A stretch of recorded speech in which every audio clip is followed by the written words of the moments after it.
Bonjour, c'est Delphine, bienvenue sur ma chaîne basée sur le business en général et l'immobilier en particulier. Alors je suis super contente de vous retrouver sur cette vidéo et je vais vous parler des différentes techniques de vente commerciale.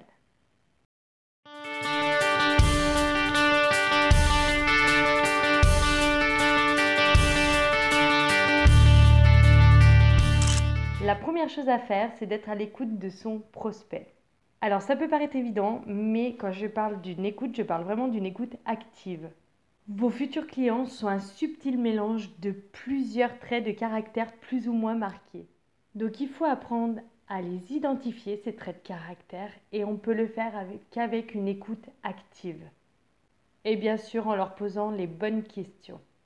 Le discours des gens trahit souvent ce qu'ils pensent, donc il suffit juste d'apprendre à écouter et vous pourrez identifier leurs traits de caractère dominants.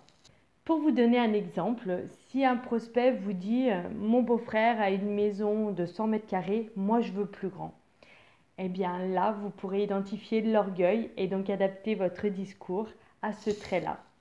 Une personne qui va vous demander sans cesse le prix des choses, qui va vous demander de faire un geste, qui va vous dire, qui va rechercher la bonne affaire dans son discours, là, vous savez que c'est quelqu'un qui est très axé sur l'argent, donc il va falloir lui montrer qu'il fait une bonne affaire.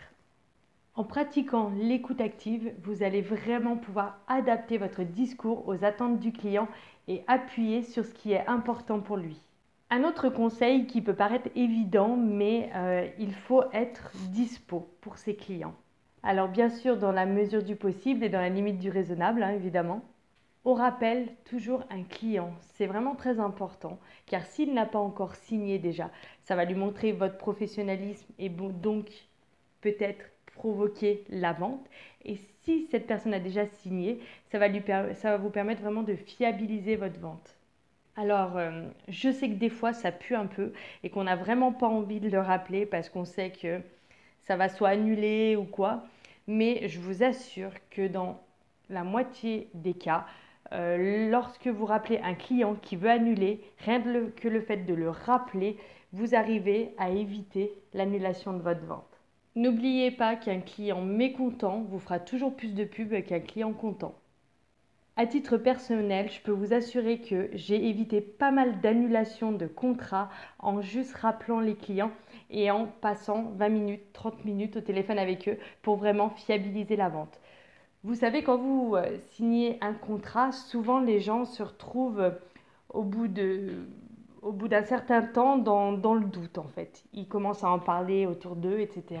Et puis on lui dit « oui mais non, tu aurais dû faire comme ça, oui mais non, là-bas c'est mieux, etc. » Et du coup, le client doute. Et bien quand il doute, il a vraiment besoin de vous parce qu'il est vraiment à deux doigts d'annuler.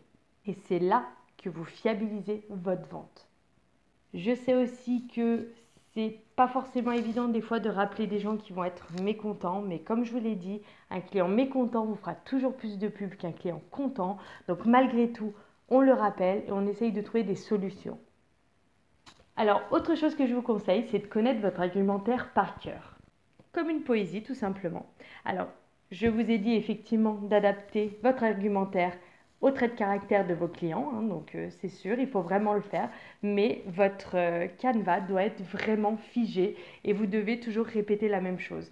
Pourquoi? Parce que du coup, vous maîtrisez ce que vous dites et ça prouve votre professionnalisme à votre client. Pour identifier les traits de caractère dominants de nos prospects, on peut s'inspirer d'une méthode qui s'appelle SONCA. Donc S pour sécurité, O pour orgueil, N pour nouveauté, C pour confort, A comme argent et S comme sympathie. Alors S comme sécurité, qu'est-ce que ça inclut? Ça inclut que vous avez en face de vous un client qui a besoin d'être rassuré. Alors celui-là, il va vraiment falloir le bichonner, lui montrer que vous prenez les choses en main et que vous allez être là pour l'accompagner tout au long de la démarche. Alors, O comme orgueil, hein, on a déjà vu au début de la vidéo. Hein, donc l'orgueil, c'est quoi? On veut mieux que le voisin, on veut que la voiture soit plus grosse, on veut que ce soit le plus gros moteur. Donc on va bien sûr argumenter dans ce sens-là. Donc là, vraiment, on met en avant ce qui va pouvoir mettre en valeur le client selon lui. Hein. N comme nouveauté. Alors là, on va mettre les innovations en avant. Ce client-là adore les gadgets dernier cri, hein, donc on ne va pas hésiter, on va lui en présenter et on va en équiper le bien. Et ça pourra nous permettre de le signer.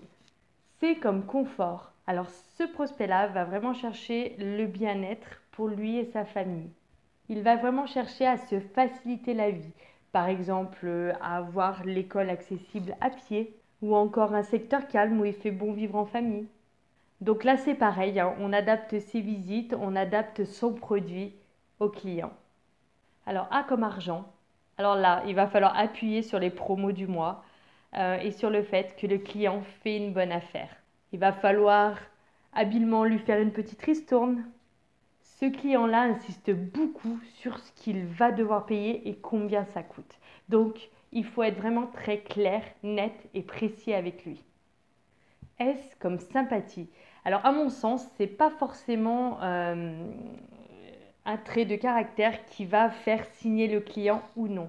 Mais une chose est sûre, c'est qu'on va être beaucoup plus enclin à signer avec un commercial sympathique qu'avec quelqu'un de totalement antipathique. Il faut quand même bien garder en tête qu'au-delà d'acheter un bien, un produit ou un service, votre client achète aussi le commercial.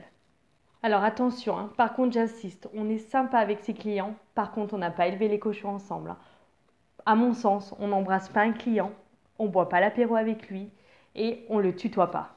Je trouve que ça enlève complètement le professionnalisme. Alors c'est mon avis personnel, hein, vraiment, mais voilà, je n'ai jamais fait ça avec mes clients. J'ai toujours mis une distance tout en étant proche d'eux quand même et tout s'est toujours très très bien passé. J'ai eu des vendeurs qui, au contraire, eux, étaient vraiment très dans la copinade avec le client et je te tutoie, et ben viens, on va boire un petit verre ensemble, etc. Et je vous assure qu'en termes de vente pure et dure, ben, ils étaient vraiment pas au top. Pour résumer, vos prospects n'ont pas qu'une seule particularité, alors on les écoute correctement et on essaye de dénicher tous ces petits traits de caractère pour nous les approprier et pouvoir les faire basculer. À vous de jongler habilement. Alors j'espère que mes petits conseils vous ont été utiles. Hein. Dites-moi ce que vous en pensez dans les commentaires. C'est fini pour aujourd'hui. Je vous laisse vous abonner, activer la petite cloche, mettre un petit pouce bleu. Et puis je vous dis à bientôt. Bye bye.